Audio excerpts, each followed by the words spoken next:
ከ10 ደቂቃ እስከ 20 ደቂቃ አፈር ላይ ሊሆን ይችላል፣ አሸዋ ላይ ሊሆን ይችላል፣ ድንጋይ ላይ ሊሆን ይችላል፣ ሳር ላይ ሊሆን ይችላል። ትንሽ አንዲት የጸነሰች ሴት ብትንቀሳቀስ በጣም በጣም በጣም ለሷም ጽናትን ጥብቀትን ይሰጣል። የተወጠረ ስሜቷን ግራውንድ ያደርግላታል። ልጁን መረጋጋትና ሰላም ይሰማል። አንዲት የጸነሰች ሴት 7 ኃይሎችን ማወቅ ያስፈልጋታል። ግራውንዲንግ ጥንካሬን ትሰጣታለች። ስለዚህ በጣም እና የነርቭ ስርዓቷ ሁሉ ወደ መልካምነት ይለወጣል። ስለዚህ ለእናቲቱ ብቻ ሳይሆን ለሕፃኑ መረጋጋትንና ሰላምን ይሰጣል። መጀመሪያዋ እናት መሬት ላይ በባዶ እግሯ መሄድ አለባት። ምክንያቱም ሰው የተገኘው እጓለ እመሕያው ነው መጠሪያው። ሕያው እግዚአብሔር ከፈጠራት እናት ምድር እግዚአብሔር ሰውን ሲፈጥረው እንዲቀመጥና እንዲነሳ አድርጎ ፈጥሮታል። በመቀመጣችን ምድራዊ ነን፣ በመነሳታችን ደግሞ ሰማያዊ ነን። እያንዳንዱ እንስሳ በ4 እግር መሬት እያየ ይሄዳል። እኛ ግን ወደ ሰማይ ቀና ብለን ከዋክብትን እንድናይ እግዚአብሔር ፈቅዶልናል። 7 ነገራችን መሬት ይነካል። ከ7 መዋቅር ተሰርተናል። 2 እጃችን መሬት ይነካል፣ 2 ጉልበታችን መሬት ይነካል፣ 2 እግራችን መሬት ይነካል፣ ግንባራችን መሬት ይነካል። 7 ነገሮችን እና ልክ ስንወድቅ መሞታችንን ለማመልከት እኮ ነው።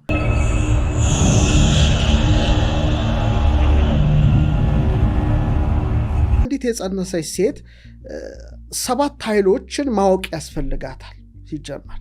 ምክንያቱም እግዚአብሔር ሰውን ሲፈጥረው የእሳት ኃይል ሰጥቶታል፣ ባለፈው አንስተናል። የውሃ ኃይል ሰጥቶታል፣ የነፋስ ኃይል ሰጥቶታል፣ የመሬት ኃይል ሰጥቶታል። በተመሳሳይ ደግሞ ልብ፣ ቃል፣ እስትንፋስ፣ የነባቢት ነፍስ ኃይልና ደግሞ የደመ ነፍስም ኃይል ሰጥቶናል። ስለዚህ በብዙ ኃይሎች የተሞላን በብዙ ኃይሎች የታጠርን ከመሆናችን ጋር ተያይዞ እነዚህ ኃይሎች የት ቦታ እንዳሉ አዎንታዊ አሉታዊ ተጽዕኖቻቸውን በግድ ማወቅ ግድ ይለናል እንደ ሰው ማለት ነው። ስለዚህ አንዲት የጸነሰች ሴት እነዚህን 7 ኃይሏን በአግባቡ ካወቀችና በአግባቡ ከተረዳች የጸነሰችው ጽንስ ለበረከት የሚሆን ነው። እስቲ የተወሰነ ነገሮችን ከመሬት ኃይል ጋር አነጻጽረን እንመልከት። ምድር እንግዲህ የመጀመሪያዋ የሰው ልጆች እናት ናት። ቁም ነገሩ እዚህ ላይ ነው። የምድር ኃይል የመሬት ኃይልን ነው የምናነሳውና አንዲት ሴት የመሬት ኃይሏን በጸነሰች ጊዜ ለማስተካከልና ከፍ ለማድረግ አልፎ ተርፎ በማህፀኗ የተሸከመችውን ታላቁን የእግዚአብሔር አርአያ የሆነውን ሕፃኑን ጠብቃ በአግባቡ እንድትወልድ የመሬት ኃይሏ እንድታውቅ ነው ትልቁ ነገርና ስለዚህ መሬትን ስናስብ እናትነትን እናስባለን፣ አወቃቀርን እናስባለን፣ ቅርጽን ማለት ነው፣ ግራውንዲንግን እናስባለን፣ ምግብን እናስባለን። ምድር የነዚህ ሁሉ ምንጮች ናት። በተመሳሳይ መልኩ ማህፀንም ስጋዊ አካል ቢሆንም ህይወት የተተከለበትና የበቀለበት ለም መሬት ብለህ ማሰብ ትችላለህ።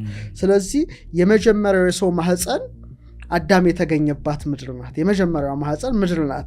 ማህፀን ዛሬም በእናቶች ውስጥ ያለ ምድር ነው ማለት ነው።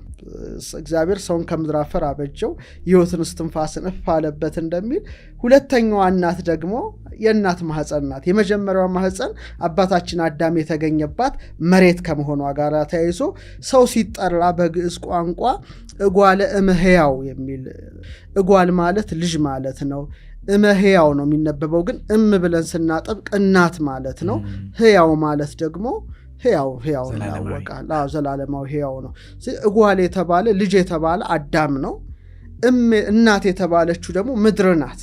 ሕያው ማለት እግዚአብሔር ነው እና ሕያው እግዚአብሔር ከፈጠራት እናት ምድር የተገኘ ነው አዳም ማለት። በቃ የተፈጥሮ አጠራሩ የሰው ልጅ ይለዋል አማርኛው፣ ግን አይገልጸውም።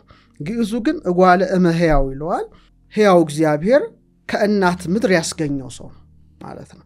ስለዚህ ሁለተኛው ማህፀን የሔዋን ማህፀን ወይም የሴቶች የእናቶቻችን ማህፀን በተመሳሳይ መልኩ በተለይ ኢንዶሜትሪየም የተባለው የማህፀን ሽፋኝ ልክ እንደ ለም አፈር ነው። ለም አፈር ለምሳሌ ዘርን ለመቀበል ሁሌ ዝግጁ ነው አይደለ? ዘር ከተጣለበት ምን ይሆናል? ይበቅላል። ያም ደግሞ ሁል ጊዜ ራሱን ለዘር ያዘጋጃል ማለት ነው። ልክ እንደ ለም አፈር ነው አልፋ እግዚአብሔር ያደረገው። እንደገና ደግሞ የሴቶች ተፈጥሮ እግዚአብሔር ሲፈጥራቸው ሁል ጊዜ ዳሌ አጥንታቸው ሰፊ ነው። ለምንድነው? ልጅን እንዲሸከሙ አድርጎ ነው ማለት ነው። እንደሚታወቀው መሬት ድጋፍን እንደምትሰጥ ጽናትን እንደምትሰጥ፣ ጥበቃ እንደምትሰጥ፣ ጥንካሬ እንደምትሰጥ በተመሳሳይ መልኩ ይሄዳል ያጥንታቸው ለልጁ ድጋፍን ለመስጠት፣ ጥንካሬን ለመስጠት፣ አወቃቀርን ለመስጠት ሁሌ የተዘጋጀ ነው ማለት ነው። ስለዚህ ምድር ሆነው ተገልጸዋል። በተመሳሳይ መልኩ ደግሞ ምድራችን ካልሲየም አላት፣ የብረት ማዕድኖች አሏት። ይሄ እንግዲህ የምድር አቅርቦት ነው። ታዲያ ለሕፃኑ አጥንት፣ ደም፣ ጥርስ ለጥንካሬው መሰረትን የሚያገኘው ከምድር በሚወጡት በእነዚህ ማዕድኖች ነው በእናቱ በኩል። ስለዚህ ምድር ማለት ታላቅ ኃይል አላት ማለት ነው። ስለዚህ የመጀመሪያዋ እናት ምድር ከሆነች፣ የመጀመሪያዋ ማህፀን የሰው ልጅ ማህፀን የአዳም መገኛ ምድር ከሆነች፣ እኛ የምንገኝበት ማህፀንም ደግሞ ሁለተኛ ምድር ነው ማለት ነው፣ ለእኔም ለአንተም ለሁላችንም። ስለዚህ አንዲት የጸነሰች ሴት ይህንን የምድር ኃይሏን ከፍ ማድረግ ይገባታል። ቅድም እንዳልከ ሁልጊዜ አንድ የጸነሰች ሴት እንዲህ ምግብ አማረኝ ከሚለው ይህም አንድ ሀሳብ ሆኖ ግን ወጣ ባለመልኩ ነው ዛሬ የምናየው። ምክንያቱም ትልቅ ነገር ነው። ማህፀን በጣም የተቀደሰ የከበረ ቦታ ነው። አርያ እግዚአብሔር ሰው ይፈጠርበት ቦታ ነው። ስለዚህ አንዲት ሴት ስትጸንስ ይህን የምድር ኃይሏን ከፍ ለማድረግ በምድር ላይ በባዶ እግር የተወሰነ ደቂቃ መጓዝ ይገባታል። አንዲት ሴት እሾህ እንዳይወጋት በመጠንቀቅ በተለይ ለምንድን ነው ምድር ፈዋሽ የሆነ የተፈጥሮ ድግግሞሽን በተለይ ሹማን ሬዞናንስ የምታመነጭ ናት፣ ይታወቃል። ስለዚህ ይህን አቅርቦት ትሰጣለች፣ ፍሪ ኤሌክትሮን ለሰው ልጆች ትሰጣለች። ስለዚህ አንዲት የጸነሰች ሴት የመጀመሪያዋ እናት መሬት ላይ መራመድ አለባት። እሷም እናት አይደለች? ስለዚህ ችኛዋ እናት የመጀመሪያዋ እናት መሬት ላይ በባዶ እግሯ መሄድ አለባት። ምክንያቱም ሰው የተገኘው እጓለ እመሕያው ነው መጠሪያው። ሕያው እግዚአብሔር ከፈጠራት እናት ምድር የተገኘን ስለሆን መጠሪያችን ያ ነው። ስለዚህ ችኛዋ እናት ወደ የመጀመሪያዋ እናትን ምን ማድረግ ይገባታል? መርገጥ ይገባታልና ያን ስትረግጥ ደግሞ ሴቶች ሲጸንሱ ስሜታቸው ይወጠራል፣ ድካሞች አሉና ያን የስሜት መወጠሯንና ድካሟን በቀላሉ እንድትለቅ ያደርጋታል ማለት ነው። የመጀመሪያዋ እናት መሬት ይህን ስሜታዊ ውጥረቷንና ድካሟን ትቀበልላታለች ማለት ታግዛታለች ማለት ነው። በተዘዋዋሪ ፍሪ ኤሌክትሮን ትሰጣታለች። ውስጧ የገባውን ኤክሰስ ፕሮቶን ከዋይፋይ ከምናምን ከጨረር የገባውን ሁሉ ግራውንዲንግ ጥንካሬን ትሰጣታለች። ስለዚህ በጣም እና የነርቭ ስርዓቷ ሁሉ ወደ መልካምነት ይለወጣል። ስለዚህ ለእናቲቱ ብቻ ሳይሆን ለሕፃኑ መረጋጋትንና ሰላምን ይሰጠዋል። የት? እናቱ ማህፀን ውስጥ ነው። ይህን የማታደርግ እናት የእናትነት ድርሻዋን አልተወጣችም። ቢያንስ ከ10 ደቂቃ እስከ 20 ደቂቃ አፈር ላይ ሊሆን ይችላል፣ አሸዋ ላይ ሊሆን ይችላል፣ ድንጋይ ላይ ሊሆን ይችላል፣ ሳር ላይ ሊሆን ይችላል። ትንሽ አንዲት የጸነሰች ሴት ብትንቀሳቀስ በጣም በጣም በጣም ለእሷም ጽናትን ጥብቀትን ይሰጣል። የተወጠረ ስሜቷን ግራውንድ ያደርግላታል። ልጁን መረጋጋትና ሰላም ይሰማዋል። ይሄ እንግዲህ እግዚአብሔር የሰጠው ታላቅ የመሬት ኃይል ነው ለእያንዳንዱ፣ በተለይ ለእናቶቻችን። ስለዚህ እናት ምድር ላይ መቀመጥ ብትችል የተወሰነ ሰዓት አፈሩ ላይ ቁጭ ብትችል ደግሞ ጋደምስ ብትል፣ ምክንያቱም ከመጀመሪያዋ እናት ከመሬት ኃይልን ትቀበላለች፣ ቻርጅ ትሆናለች ማለት ነው። እችኛዋ እናት ማለት ነው። የመጀመሪያው አዳም ነው። አዳም የተገኘባት ምድር ናት። አዳማውያን ሁላችን የምንገኘው ደግሞ በዚህ ማህፀን ውስጥ ነው። ስለዚህ በጣም ወሳኝ ነው እና ስትቀመጥም ስትነሳም ስትተኛም ብዙ ነገሮችን ከማሰብ ጋር መሆን አለበት። እግዚአብሔር ሰውን ሲፈጥረው እንዲቀመጥና እንዲነሳ አድርጎ ፈጥሮታል። በመቀመጣችን ምድራዊ ነን፣ በመነሳታችን ደግሞ ሰማያዊ ነን። እያንዳንዱ እንስሳ በአራት እግር መሬት እያየ ይሄዳል። እኛ ግን ወደ ሰማይ ቀና ብለን ከዋክብትን እንድናይ እግዚአብሔር ፈቅዶልናል። ሰዎች ነን። እንደ ዘንግ መልምሎ እንደ እሸት ፈልፍሎ ፈጥሮናል። ስለዚህ መተኛትና መነሳት ራሱ የሞትና የትንሣኤ ምሳሌ ነው። ለምሳሌ ሲመሽ ቤታችን እንሄዳለን፣ እንተኛለን፣ እንጋደማለን። ስጋችን ሲያንኮራፋ ነፍሳችን ህልም ራእይ ስታይ ታድራለች። ጠዋት ብርሃን ሲመጣ እንነሳለን። ይሄ ፓተርን፣ ይሄ ሳይክል የህይወትን መዋር የሚያስገነዝብ ነው። ሲመሽ መተኛታችን በጨለመሽ ሞት መሰናበታችን ያመለክታል። አልጋ ላይ መጋደማችን መቀበራችን ያመለክታል። ስጋችን ተኝቶ ሲያንኮራፋ ነፍስ ህልም ማለሟ፣ ስጋ በመቃብር ቢሆንም ነፍስ ግን በሕያውነት አትሞትማ፣ የትን ዓለም እንዳለች ባለቤቱ ያውቀዋል፣ መኖሯን ያመለክታል።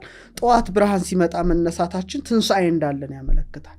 ስለዚህ አንዲት ሴት ስትተኛም ሆነ ስትነሳ ይሄን ከማወቅ ጋራ ነው። ለዚህ ነው ለምሳሌ ስንሰግድ መሬት የምንነካው፣ ለዛ ነው።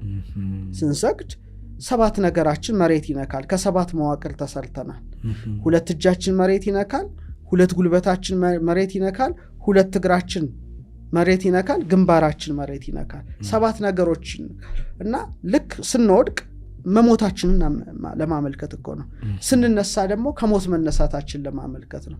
ስለዚህ አንዲት ሴት በእናት መሬት ላይ መቀመጥ ብትችል የተወሰነ ደቂቃ መተኛት ብትችል እና ከመጀመሪያዋ እናት መሬት እግዚአብሔር ከሰጣት ትልቅ ኃይል ተቋዳሽ ትሆናለች ማለት ነው። መሬት ጥብቀት ናት፣ መሬት ጽናት ናት፣ መሬት የመጀመሪያው የሰው ልጆች እናት ናት። ስለዚህ ይሄ በጣም ወሳኝ ነገር ነው። ሁለተኛ ለምሳሌ መሬትን ስንመለከት ዝናብና መሬትን አይተከውንግ ትልቁ የእውቀት ትምህርት የስነ ፍጥረት ትምህርት ዝናብ እንደ ወንዴ ይታያል፣ እንደ ወንድ ዘር፣ መሬት ደግሞ እንደ ሴት ትታያለች። ለምሳሌ ደመናዎች ምንን ይለቃሉ? ዝናብን ይለቃሉ አይደል? የህይወት ነጠብጣብን ጠብ እያሉ ምን ላይ ያፈሳሉ? መሬት ላይ ያፈሳሉ። መሬት ደግሞ ያን ነጠብጣብ በስውር ታከማቻለች።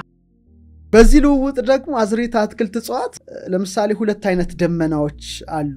ራቁ ደመና፣ የተራቆተ ደመና እና ዘበአማን ደመና፣ እውነተኛ ደመና የሚባል ነው።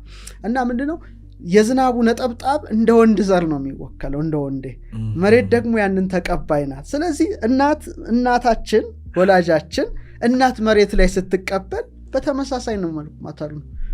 ምንም ለውጥ የለም በሁለቱ መካከል። ያቺ ዝናብን ተቀብላ እጽዋት እንደምታብብ እችም ደግሞ የወንድ ዘርን ተቀብላ ፍሬ ጽንስን የምታበረክት ናት ማለት ነው። ስለዚህ አንዲት እናት ይሄን ከማሰብ ጋር መሬት የተወሰነ ሰዓት ብትቀመጥ።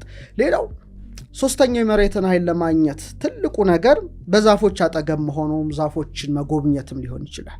ብዙ ማይረቡ ማይጠቅሙ በጣም አዮንስ አሉ እና ዛፉን ስትነካው ካንተ ወደሱ ይሄዳል፣ ከሱ ወደ አንተ ይመጣል። ካንተ የሚወጣ ኔጌቲቭ ነገር አለ፣ ዛፉ ይወስድላል። ለምሳሌ እጽዋት ኦክሲጅንን ሰጥተው ካርቦን ዳይኦክሳይድ እንደሚወስዱ ማለት ልውውጥ ማለት እኮ የመለዋወጥ ጉዳይ ነው። የመለዋወጥ ጉዳይ ነው። ይሄን ተመሳሳይ እና ዛፍ ስር ደገፍ ብላ ብትቀመጥ፣ ዛፍ ስር ተቀምጦ አይደል ትሏን ሲመለከት በተመስጦ ስትወድቅ ስትነሳ ወደ ትልቁ ዕውቀት የሄደው ማለት ነው። ለምንድን ነው ይሄ የሚሆነው? ዘፍጥረት 1:11 ላይ እግዚአብሔር አንድ ትእዛዝ አዘዘ። ምንድን ነው ያዘዘው? ምድር ዘር የሚሰጥ ሳርንና ቡቃያን በምድር ላይ እንደወገኑ ዘሩ ያለበትን ፍሬን የምታፈራ ዛፍን ታብቅላለ ይላል። እቺ የመጀመሪያዋ ምድር ማለት ማህፀን ናት ማለት ነው። ልክ እንደ ማህፀን ነው ዛፍን ያበቀለችው በቃሉ ብቻ ማለት ነው። ስለዚህ አንድ እናት ይሄን ከማሰብ ጋር ነው መቀመጥ ያለባት እንጂ ዝም ብሎ መጎለት አይደለም። ልጃቸው በቃ በጽድቅ እንደሚያብብ በሰላም እንደሚያድግ ፍሬ ያለው እንደሚሆን እያዩት ያድጋሉ። ይሄ ማለት ከእጽዋት ጋር በሚያደርጉት መስተጋብር የመሬትን ኃይል ያገኛሉ። ጥያቄ የመሬትን ኃይል እንዴት ያገኙ ስለሆነ ወደ ዋናው እና ሌላው ደግሞ የመሬት ኃይሏ ጠንከር እንዲል ካሰበች ከመሬት በታች ያሉ ምግቦችን መመገብ፣ ምሳሌ እንደ ስኳር ድንች ሊሆን ይችላል፣ እንደ ካሮት ሊሆን ይችላል እና ስር መስደድን ህይወት ሰጪ ኃይልን ይሸከማሉ። እነዚህ ነገሮች በተለይ የእሳት ኃይል ከፈለግን ፀሐይ የሚያገኛቸው ፍሬዎች እንደምንመገብ በተመሳሳይ መልኩ የምድርን ኃይል ለማግኘት እንደዚህ አይነት ምግቦች ብትመገብ በጣም የመሬት ኃይሏ በጣም ሰፊ ሆኖ ይሄዳል። እና ስትመገብ ግን ዝም ብላ መመገብ የለባትም። ትልቁ ጉዳይ አሁን ሴቶች ያምራቸዋል ግን አይደለም። እና መጀመሪያ ማመስገን አለባት። ለምሳሌ አምላክ ሆይ በምድር ላይ ስለበቀለው ምግብ አመሰግንሃለሁ፣ ይሄ ምግብ ተመግቤው ለልጄ ሰላምን ያምጣ ብላ መልካም ነገር ለምና መብላት አለባት እንጂ አማሬም ብላ መብላት የለባትም። ይሄን የምድር ኃይል በደንብ ምድር በቃ እግዚአብሔር ምሕረቱን ይሰጣል ነው። ምድርም ፍሬዋን ታበቅላለች እንደሆነ ስትበላ ዝም ብላ አይደለም መብላት ያለባት። ምክንያቱም ልጅ ተሸክማለች፣ ታላቅ ልጅ ነው። በዚሁ አጋጣሚ መሰጣጣት ምድር ሰጪ ናት አይደል? እንደዚህ መሰጥ እንደሆነች ልጁም ይሰጣታል፣ እናትም ትሰጠዋለች ነው። መሰጣጣት የጋራ ነው። ለምሳሌ አንዲት እናት ልጅን በማህፀኗ ስትሸከም እኔ ሕፃኑን ተሸከምኩት ልትል ትችላለች፣ ግን ስህተት ነው። እሱ እንግዲህ ያው የመሬታዊ አካሉ ሲሰራ አጥንት፣ ጅማት፣ ጠጉር፣ ጥፍር ወደ መሆን ሲሸጋገር ማለት ነው ከሰውነቱ ከሴሎቹ እየተቀራረፉ ይወድቃሉ። ምን ላይ ነው የሚወድቁት? እናትየው ማህፀን ውስጥ ነው የሚወድቁት እና የእናቱ አካል ይሆናል። ስለዚህ የሚወልዱ ብዙ ሴቶች ጤነኞች ናቸው። ለምንድነው ልጁ አካል ይሰጣቸዋል የራሱን አካል እነሱ ማህፀናቸውን ይሰጡታል ነው ልክ እንደ ምድር እኮ ነው ለምሳሌ በምድር ላይ ያለን አሁን መሬትን ረክጣታለን አይደል በኋላ ደግሞ እሷ ውስጥ እንገባለን አይነት ነው እና እናት በማህፀኗ ያን ጽንስ ትሸከማለች ልጁ ደግሞ አካሉን ይሰጣታል ስለዚህ ሁለቱም የሚጠባበቁ ናቸው ስለዚህ አንዲት ሴት ይሄን የምድር ኃይሏን ከፍ ብታደርግ ነው ለልጇ መረጋጋትን ሰላምን ትሰጣለች እና እናቶቻችን የጸነሱ ሴቶች ይሄንን የምድር ኃይል በዚህ መልኩ ቢያገኙ የሚል ነው የመጀመሪያ ሐሳቤ ለምሳሌ ዛፍ ስር ተቀመጠ ዛፍ ሶስት ነገር አለው ስር አለው ግንድ አለው ቅርንጫፍ አለው ስሩ እኮ እሷ ናት ግንዱ እኮ ልጇ ነው ቅርንጫፉ እኮ የልጅ ልጆቿ ናቸው ይሄ ነው እኮ ስር ሲባል አንድ ዛፍ ስራችን ቤተሰባችን ናቸው አባታችን እናታችን ናቸው ግንዱኛ ነን በግንዱ ላይ ደግሞ ምኖች አሉ ቅርንጫፎች አሉ ሁለተኛው ደግሞ እንደው ብጨምር ከዚህ ጋር ተያይዞ አንድ ገበሬ ዘርን ይይዛል መሬት ውስጥ ይጨምራል ከዛስ ይበቅላል ከዛ ዛፉ ያድጋል ያብባል ያፈራል ይደርቃል ይቆረጣል ወይም ይታጨዳል እንደገና በስብሶ ይበቅላል ይሄ ምንድነው ፓተርኑ የኛ ነው ለምሳሌ ገበሬ ዘርን ይዞ መሬት ላይ እንደሚጥል ስንጸነስ ከአባት ዘር ወደ እናት ማህፀን ተላክን ለዚህ ነው ምድርን አንቺ ሴት ምንላት ዘሩን ተወሰነ ቀን መሬት ውስጥ እንደሚቆይ እኛም 9 ወር ከ5 ቀን ቆየን ከዛ ዛፉ እንደሚበቅል ተወለድን እንደሚያድግ አደግን እንደሚያብብ ወጣት ሆነን እንደሚያፈራ ደግሞ ልጆችን አፈራን ቤት ንብረትን አፈራን እንደመድረቅ አረጀን እንደመቆረጥ ሞትን ስለዚህ ይሄን ሁሉ ከማሰብ ጋር ስለዚህ አሁን ዛፍ ስር ስትቀመጥ ወይም በዛፎች ጋር ስትንሸራሸራ አንዲት እናት ይሄን ከማሰብ ጋር እሷ ስር መሆኗን ከሷ ስር ግንድ እንደሚወጣ ግንዱ ደግሞ ቅርንጫፍ ሆኖ የልጅ ልጆቿ እንደሚያስገኝ ከማሰብ ጋር እንጂ ዝም ብሎ ዛፍ ውስጥ መሄድ አይደለም እና ልጇ ደግሞ እንደዛ እንዲያብብ ነው እንዲያብብላት ስለዚህ ምኞቷ ያ መሆን አለባት የምትወልደው ልጅ ጽድቅን የሚያብብ በሰላም የሚያድግ ጠንካራ ግንድ በማዕበል እንደማይናወጥ ወይም በነፋስ እንደማይገፋ ፈተናዎችን ሁሉ ተቋቁሞ የሚኖር ልጅ እንዲኖራት እግዚአብሔርን ከመለመን ጋራ ነው ምሳር የሚሰጥ ቡቃያን ታውጣ ብሎ እንዳለ ከማህፀኗ ደግሞ ሳርን ቡቃያን ሳይሆን ትልቁን አርያውንና አምሳሉን ስለሚያወጣ ያንን ከማሰብ ጋራ አንዲት እናት ብትጓዝ አስበው ለልጇ የምትሰጠው በረከትና ሰላም